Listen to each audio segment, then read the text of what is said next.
Kutipan Babat Tanah Jawi tentang Geger Pacino, episode ke-81. Raja Ternate diajukan ke medan perang.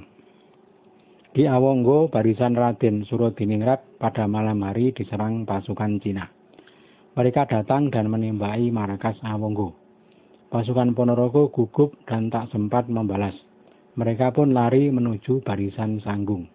Pasukan Cina kemudian berbelok ke Kadresanan dan memperkuat benteng mereka. 4 hari kemudian pasukan Cina menyergap barisan Sanggung yang ditempati Raden Adipati Surodiningrat dan Ki Rojoniti. Pasukan Ponorogo lari pontang-panting. Mereka lari meninggalkan kuda dan senjata-senjata. Pasukan Ponorogo lari ke timur menuju Picis. Setelah menyeberang sungai, mereka terus saja lari ke Ponorogo. Pasukan mancanegara pun ikut pulang ke negeri masing-masing. Punggawa yang berada di Sanggung tinggal Ki Rojoniti. Ki Rojoniti lalu mengirim laporan kepada sang raja bahwa pasukan Ponorogo dan mancanegara telah lari pulang. Sang raja kaget dan langsung memanggil Kapten Hohendoorp. Berkata sang raja, "Hei komandan, bagaimana ini pasukan mancanegara semua lari pulang?" Kapten Hohendoorp sedikit malu karena tak segera mengerahkan pasukan kompeni untuk membantu sehingga mereka kalah dan lari. Berkata Kapten Hohendoorp, "Paduka jangan bersedih. Besok pagi saya akan memukul musuh yang bermarkas di Kadresanan." Kapten segera mohon diri dan kembali ke loji. Para ofisir diperintahkan untuk bersiap menyerang Kadresanan besok pagi. Sore harinya Raja Ternate diminta datang ke loji oleh Kapten Hohendoorp. Bersamaan datangnya Raden Pringgoloyo, Raja Ternate sampai di loji. Keduanya kemudian menemui Hohendoorp. Kapten Hohendoorp berkata, "Saya besok akan menyerang Kadresanan. Anda Raja Ternate besok saya ajak serta." Raja Ternate berkata, "Baik Tuan, saya sangat senang diadu perang melawan musuh. Saya malu kalau di sini hanya menganggur. Semoga besok pekerjaan saya bisa diterima oleh sang raja dan saudara kompeni. Karena saya ke sini memang untuk membantu melawan musuh." Pagi hari, pasukan dari Kartosuro sudah bersiap. Raja Ternate dan pasukannya memakai baju zirah, pelindung kepala dari besi dan menyandang senapan. Pasukan kompeni dan Ternate setelah siap segera berangkat. Raden Pringgoloyo tak ketinggalan. Juga Ronggo Waningsiwo yang mengikuti di belakang.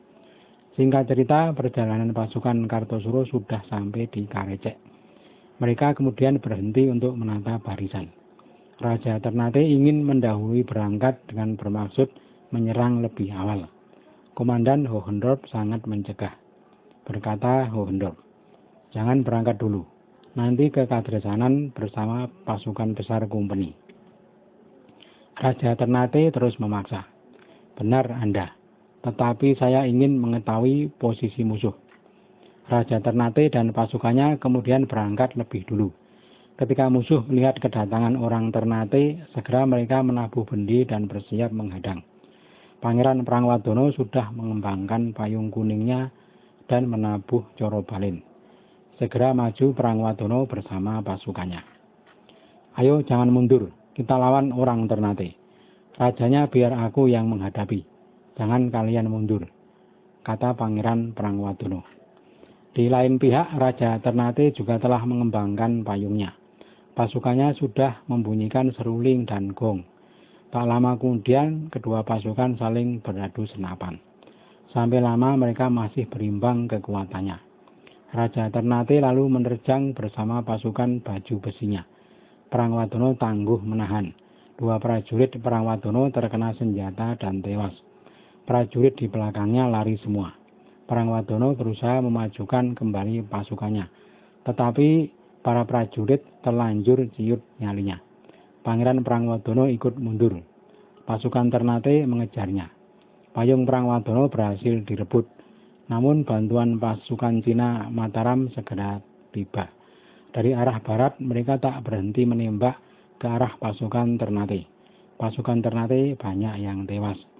Mereka sudah turun dari kuda dan memakai kuda-kuda mereka sebagai perisai. Ada pula yang berlindung di balik pohon jarak. Hanya raja mereka yang masih menunggang kuda. Namun tidak lama, kuda Raja Ternate terkena peluru. Sang raja pun terluka betisnya. Adapun prajurit yang membawa payung tewas. Pasukan Cina Mataram terus merangsek dan mendesak. Namun dari arah timur pasukan Kompeni datang membantu. Pasukan Cina Mataram tak mampu menahan serangan pasukan Kompeni. Mereka pun bubar berlarian. Pasukan Kompeni terus mengejar sampai di desa Klepu. Tak lama kemudian mereka yang mengejar kembali ke Kadresanan. Setelah selesai perang, mereka menghitung jumlah korban. Ada 7 orang prajurit Cina yang tewas dan banyak yang luka-luka. Adapun dari pihak Kompeni, seorang serdadu ditemukan tewas. Juga beberapa prajurit Bali dan Ternate. Benteng musuh di Karecek kemudian dihancurkan. Pondok-pondok dibakar agar tidak dipakai kembali sebagai markas. Pasukan Kompeni kemudian memerintahkan para tukang pikul untuk membawa mayat-mayat prajurit Ternate dan Bali yang tewas.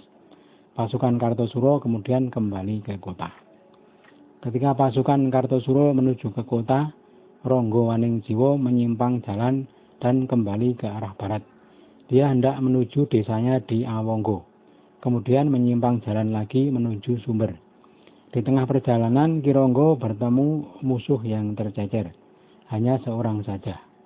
Musuh itu bersembunyi dengan membawa senapan. Ketika akan ditangkap, si musuh melawan dengan melepaskan tembakan. Ki Ronggo terkena peluru dan jatuh berguling ke tanah. Pasukan Ki Ronggo tak peduli lagi kemana musuh lari. Mereka hanya fokus menolong Ki Ronggo. Namun, nyawa Ki Ronggo tak tertolong. Peristiwa itu kemudian dilaporkan kepada Aryo Pringgoloyo. Ki Pringgoloyo sangat kaget dan menyesalkan kejadian itu. Ho Hendrop pun heran mengapa hal itu bisa terjadi. Komandan Ho Hendrop kemudian melapor kepada sang raja. Secara rinci Ho Hendrop melaporkan jalannya perang, juga jumlah pasukan yang tewas. Dari pihak pasukan Cina 7 orang mati dan banyak yang luka-luka. Dari pasukan Raja Ternate yang tewas 3 orang dan 5 orang luka-luka. Kuda Raja Ternate juga terluka. Raja Ternate sendiri menderita luka di betis. Pembesar pasukan yang tewas adalah Ronggo Waningsiwo. Namun kematiannya tak diketahui oleh prajuritnya. Dia dibunuh oleh prajurit sandi musuh yang menyelinap. Sang raja berkata, "Aku terima semua pengorbanan prajuritku. Adapun si Ronggo memang sudah takdir, hanya sampai di sini pengabdiannya. Bagaimana keadaan pasukan Cina? Apakah mereka sudah kapok ketika engkau pukul?" Kapten Ho Hendrop berkata, "Sepertinya mereka takkan kembali lagi." Sang raja kemudian memerintahkan agar Ronggo Waningsiwo digantikan anaknya. Kalau si anak belum cukup umur, sebaiknya diganti dulu oleh saudaranya. Kapten Ho Hendrop menyatakan kesiapan menjalankan perintah sang raja. Komandan segera keluar menyampaikan perintah sang raja kepada Aryo Pringgoloyo. Pringgoloyo mengusulkan agar saudara Waningsiwo dulu yang menggantikan, karena pekerjaannya sungguh berat. Pagi hari berikutnya, Raja Ternate datang ke loji untuk menemui Kapten Ho Hendrop. Berkata Raja Ternate, "Komandan, saya ingin minta kuda kepada sang raja. Adapun kuda yang saya inginkan yang berwarna dawuk, sebab saya meminta kuda karena kuda saya mati." Kapten Ho Hendrop segera berpesan kepada Ki Tohjoyo untuk menyampaikan permintaan kuda kepada sang raja. Kuda si Ganggong yang diminta sesuai ciri yang disebut Raja Ternate tadi. Tohjoyo segera melapor kepada sang raja, dan si kuda pun diberikan. Tohjoyo keluar dari keraton sudah menuntun kuda si Ganggong, lalu diberikan kepada Raja Ternate. Raja Ternate sangat girang tak terkira. Sore hari sudah dibawa berjingkrak ke dekat pasar. Siang malam si Ganggong dibawa-bawa, sampai si kuda menjadi kurus. Setelah si Ganggong menjadi kurus, Raja Ternate bermaksud menukar dengan kuda sang raja yang lain. Yang ditunjuk adalah si Wagugen. Kuda pun diberikan lagi dan dipakai jalan-jalan sampai kurus. Setelah si Wagugen kurus, Raja Ternate bermaksud menukarnya kembali dengan si Ganggong. Kapten Ho Hendrop jengkel dengan ulah Raja Ternate tersebut. Kapten berkata, "Saya takut disebut orang tak tahu diri. Dan lagi, apakah saudara kira Kanjeng Sunan itu kusir atau penitipan kuda?" Raja Ternate terdiam. Dalam hati merasa malu. 7 hari kemudian Raja Ternate datang kembali ke loji. Kali ini kedatangannya untuk minta pamit kembali ke Semarang. Kapten Hogendorp tampak berusaha mencegah, tetapi dalam hati merasa lega.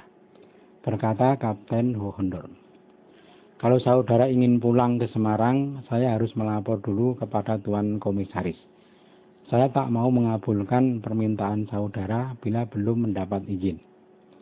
Pagi hari berikutnya, Hogendorp mengirim surat pemberitahuan ke Semarang. Komisaris segera membalas surat Hogendorp. Dalam suratnya, Tuan Komisaris menyetujui jika Raja Ternate ingin pulang, tetapi disuruh meninggalkan pasukannya beserta kapitannya. Raja Ternate kemudian diundang ke loji. Kepadanya diberitahukan surat dari Tuan Komisaris. Raja Ternate setuju. Kapten Hogendorp bertanya, "Kapan saudara akan berangkat ke Semarang?" Raja Ternate menjawab, "Lusa."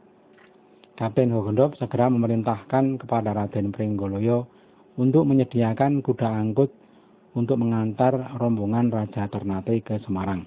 Hogendorp kemudian melapor ke istana bahwa Raja Ternate telah dipanggil Tuan Komisaris. Sang Raja berkata, "Kapan dia akan berangkat?" Kapten menjawab, "Lusa dia berangkat." Sang Raja berkata, "Syukurlah dia segera pergi. Di sini hanya mengganggu saja." Kapten Hogendorp keluar dari istana. Setelah sampai harinya, Raja Ternate berangkat ke Semarang. Kapitan Ternate ditinggal di Kartosuro dengan pasukan sejumlah 30 orang prajurit.